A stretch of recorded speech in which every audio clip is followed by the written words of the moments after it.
Hello, everyone. Welcome to a new story. This is a story of dreams, courage, and breaking free from expectations. Many people are born into a life full of luxury, but what if that's not what they want? What if they have a different dream? Today, we follow the journey of a young man who had everything: wealth, power, and comfort. But he wasn't happy. He had a dream that his family didn't support. So he made a bold choice to leave everything behind and chase his own destiny. Stay with us till the end because this story will inspire you to never give up on your dreams. You will also learn how to become fluent in English, just like the main character did. Hello, my name is Leo Garcia. I am 25 years old, and I am from Madrid, Spain. If you look at my life from the outside, you would think I am the luckiest person in the world. My father is one of the richest businessmen in Spain. My family owns luxury hotels, expensive restaurants, and high-end fashion stores. I live in a huge mansion with servants who bring me everything before I even ask. I drive a brand new Ferrari, wear custom-made Italian suits, and own watches that cost more than a normal person's salary for a year. But you know what? I hate this life. Since I was a child, my parents had already planned my future. They sent me to the best business school and told me, "Leo, you will take over the family business. You don't need to worry about anything. You are born rich and you will die rich." But I never wanted this life. I didn't care about money, expensive shoes, or luxury parties. I had a different dream. I wanted to be a lawyer. Not just any lawyer, but a lawyer who fights for justice and truth. In college, my friends always told me, "You are so lucky, Leo. You have everything." But inside, I felt empty. What is the point of having everything if you don't have happiness? One night, I gathered the courage to tell my parents the truth. We were sitting in the grand dining hall, eating dinner under a chandelier that cost millions of dollars. I put down my fork, looked at my father, and said, "Father, I don't want to run the business. I want to be a lawyer." There was silence. My mother dropped her spoon. My father stared at me as if I had betrayed him. "A lawyer?" he said, laughing. "Leo, why would you work so hard for a job that pays less than what we make in a day?" I tried to explain. "Because it's my dream. I want to fight for justice. I want to do something meaningful with my life." But he slammed his hand on the table. "No, Leo, you will not waste your life. You will run our business, and that's final." My mother tried to calm him down, but he didn't listen. My father believed that money was everything. That night, I lay in bed, staring at the ceiling, thinking, will I spend my entire life living someone else's dream? The next day, feeling lost, I walked alone through the streets of Madrid. My feet led me to a small cafe where I sat with my coffee, deep in thought. An old man was sitting at the next table watching me. He had kind eyes and a wise face. "You look troubled, young man," he said. I sighed. "I have everything, but I have nothing. My parents want me to take over the business, but I want to be a lawyer." The old man nodded and said something that changed my life forever. In life, you cannot wait for someone to save you, not even your own parents. They will always tell you what they believe is best, but they cannot live your dream for you. If you wait for permission, you will wait forever. His words hit me like a lightning bolt. At that moment, I knew what I had to do. I went home, sat at my desk, and wrote a letter to my parents. "I love you, but I cannot live a life that is not mine. I must chase my dream, even if it means leaving everything behind." I left the letter on my father's desk. Then I packed a small suitcase. I had $50,000 in cash from my savings. It was nothing compared to what I was used to, but it was everything I needed to start fresh. I booked a flight to Sydney, Australia. Why Australia? Because to become a lawyer there, you must speak perfect English. And I knew that if I wanted to survive, I had to become the best version of myself. At the airport, as I handed my passport to the officer, I felt a strange mix of fear and excitement. This was it. For the first time in my life, I was making a decision for myself. As the plane took off, I looked out the window and whispered, "Goodbye, old life. Hello, new destiny." The plane landed at Sydney Kingsford Smith Airport early in the morning. The moment I stepped out, a warm breeze hit my face. The air smelled different, fresh, salty, and full of possibilities. I had arrived in Australia, a country I had only seen in movies. I felt excited, but also terrified. I was in a new country, alone, without my family's support. I had money in my pocket, but I knew it wouldn't last forever. As I walked through the airport, I saw signs in English everywhere. Baggage claim, immigration, customs, exit. I could read them, but speaking English was a different challenge. At immigration, an officer looked at my passport. "Purpose of visit?" he asked. I froze. I knew the words in my head, but my tongue wouldn't move.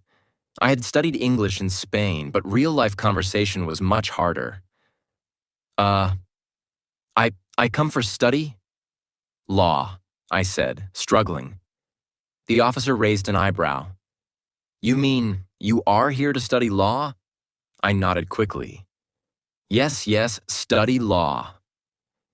He stamped my passport and waved me through, but I felt embarrassed. If I wanted to be a lawyer in Australia, I needed to speak fluent, confident English. I took a taxi from the airport. The driver was an Australian man, and his accent was fast and strong. "Mate, where you headin'?" he asked. I stared at him, confused. "Where I going?" I repeated slowly. He laughed. "Yeah, where you going?" I showed him the address on my phone. As we drove, I looked outside. Sydney was beautiful. Tall buildings, blue skies, and clean streets. People were walking in shorts and t-shirts, very different from Spain, where people dressed more formally. I saw a harbor bridge in the distance and a huge opera house. I had seen it in pictures before, but now it was real. "That's the Sydney Opera House," the driver said. "Opera?" I repeated, trying to understand. "Yeah, mate. Famous for concerts, theater, all that stuff." I nodded, feeling excited but lost. I wanted to talk more, but I didn't know enough English. I had booked a cheap Airbnb for my first few weeks. It was a small one-bedroom apartment in a suburb called Newtown. The room was simple. A small bed, a desk, a tiny kitchen, a window with a view of the street. It was nothing like my mansion in Spain, but it was mine. I sat on the bed, feeling both free and scared. I did it, I whispered to myself. I left everything behind. But now came the hardest part, learning English, finding a job, and becoming a lawyer in a country where no one knew me. The first few weeks were very difficult. I went to a cafe to order coffee, but I couldn't understand what the barista was saying. How I became fluent in English. One night I sat in my apartment and thought, if I don't fix this, I will fail. So I made a strict plan to master English, listening to Australian English every day. I started listening to Australian news, podcasts, and movies. Every morning I played ABC News on my phone. At first, I understood only 30%, but after 2 months, I understood almost everything. Speaking with Australians every day, I forced myself to talk to strangers. I started conversations in supermarkets, coffee shops, and parks. I joined an English conversation club where people from different countries practiced English. I made a rule: no speaking Spanish, only English. At first, I made a lot of mistakes, but Australians were kind and patient. Reading and writing every day. I read newspapers, law books, and novels. I wrote in a journal every night about my day. Slowly, my grammar improved, and I started to think in English instead of Spanish. Shadowing exercise. One of the best techniques I learned was shadowing, repeating what native speakers said. I played an English podcast. I paused after every sentence. I repeated the sentence exactly like the speaker. This helped me sound more natural and confident. After 3 months, my savings were getting low. I needed a job. I walked into a restaurant and asked the manager, "Do you need workers?" He looked at me and said, "Can you carry plates?" "Yes, okay, trial shift tomorrow." I got my first job as a waiter. At first it was hard. I had to understand food orders, speak to customers, and work fast. Table 5 wants a medium rare steak with a side of chips. I wrote, "Table 5, meat, chips." My manager laughed. "Leo, write it properly." But after a few weeks, I improved. This job was my biggest English teacher. Every day, I talked to hundreds of people. I learned new words, phrases, and slang. After 6 months, my English was much better. I could have normal conversations, understand legal terms, and feel more confident. One night, I looked up law schools in Sydney. To become a lawyer in Australia, I had to: 1. Pass an English test, IELTS 2. Complete an Australian law course 3. Pass the bar exam. It was a long journey, but I was ready. I applied to Sydney Law School and got accepted. Standing in front of the university, I whispered, "This is my dream, and I will make it real." The day I got accepted into Sydney Law School, I felt like I was on top of the world. I had done it. But the real challenge had just begun. I walked into the huge university building. Students were everywhere, talking, reading books, and typing on laptops. Everyone looked smart, confident, and focused. I sat in my first class and the professor started speaking. "Today we will discuss tort law and precedents in common law systems." I froze. I understood the words, but my brain was too slow to process everything. Students around me took notes quickly, but I could only write a few words. I felt stupid. How will I ever survive this? I thought. The first few weeks were very tough. The legal terms were difficult. Professors spoke fast. Other students had better English than me. One night, after a long class, I sat alone in the library. I put my head on the table and almost cried. Maybe I made a mistake, I thought. Maybe I should go back to Spain. But then I remembered something. I had already overcome so many obstacles. I had left my rich, comfortable life in Spain. I had worked as a waiter. I had improved my English. I didn't come this far to give up, I told myself. I knew I had to work 10 times harder than other students. So I created a new plan to improve, studying 10 hours a day. I woke up at 5 a.m. and started studying. I read law books slowly and carefully. I wrote down every new word and its meaning. I watched YouTube videos explaining legal topics in simple English. Speaking English like a native, I still had a Spanish accent and some people didn't understand me well. So I practiced shadowing for 2 hours every day. I listened to law lectures and repeated every sentence. I spoke in front of a mirror to improve my pronunciation. I recorded my voice and listened to it to find mistakes. After 3 months, my English was much better. 3. Learning from the best. I found the top students in my class and became friends with them. I asked them how they studied. I joined study groups. I practiced debating with them. At first, I lost every debate, but after 6 months, I started winning. One day, my professor said, "Next month, you will all participate in a mock trial. You will argue a case in front of a real judge." I felt excited and scared. This was my first chance to prove myself. For weeks, I prepared day and night. I memorized my arguments. I practiced my speaking.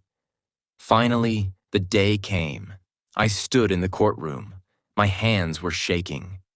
The judge said, "Mr. Leo, you may begin your argument." I took a deep breath and started speaking. For 10 minutes, I presented my case. I spoke clearly, confidently, and powerfully. When I finished, the judge nodded. "Very well argued, Mr. Leo." I felt tears in my eyes. I had done it. I had gone from a boy who couldn't speak English to a law student who argued in front of a real judge. After 4 years of hard work, I passed my final exams. I walked across the stage and received my law degree. As I held my diploma, I thought about my journey. The rich boy who had everything but wasn't happy. The waiter who struggled with English. The student who worked harder than anyone else. Now I was a lawyer in Australia. I had proven to myself that no dream is impossible if you fight for it. If you have a dream, don't wait for someone to support you. Your parents might not understand your dreams. Your friends might think you are crazy.